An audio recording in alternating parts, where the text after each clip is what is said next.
উৎপাদিত খরচের 1.5 গুণ দাম দিতে হবে, কেউ বলবার নাই।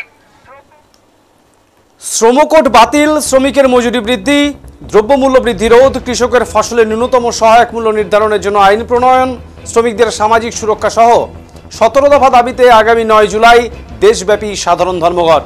এই ধর্মঘটকে সফল করার আহ্বান জানিয়ে সোমবার সকালে কোচবিহার জেলার তুফানগঞ্জ শহরের পাইকারি সবজি বাজারে ধর্মঘটের প্রচার ও লিফলেট বিলি করল সিআইটিইউ এবং সারা ভারত কৃষক সভা।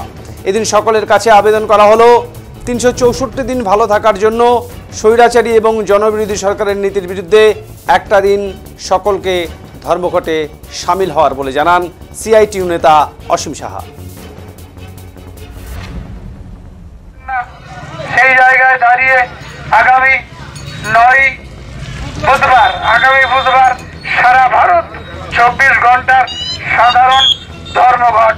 এই ধর্মঘটে আপনারা শ্রমিক মেহনতি মানুষের ধর্মঘট হিসাবে এই ধর্মঘটকে ঐতিহাসিক ধর্মঘটে পরিণত করে তুলুন। আমার কেউ নেই, বলবার কেউ নেই। দেশের সম্পদ বিক্রি হয়ে যাচ্ছে এক শ্রেণীর পুঁজিপতি রায় অনুযায়ী চালু করবার দাবিতে সারা ভারত 24 ঘন্টা ধর্মঘট, 4টি শ্রমকোট যা শ্রমিক স্বার্থ বিরোধী তা বাতিলের দাবিতে, শ্রমিকের 600 টাকা মজুরির দাবিতে, অত্যাধিক হারে দ্রব্যমূল্য বৃদ্ধি সেটা রোধ করবার দাবিতে, ওষুধের দাম ভয়ঙ্করভাবে বাড়ছে সেগুলোকে রোধ করি এবং কৃষকের ফসলের ন্যায্য মূল্যের দাবি সহ 17 দফা দাবি ভিত্তিতে যে বন্ধ তারই প্রচার এবং লিফলেট বিলি আমরা আজকে তুফানগঞ্জ চরের বাজার, যেটা পাইকারি সবজি বাজার, সেখানে করা হলো এবং লিফলেট বিলি করা হলো।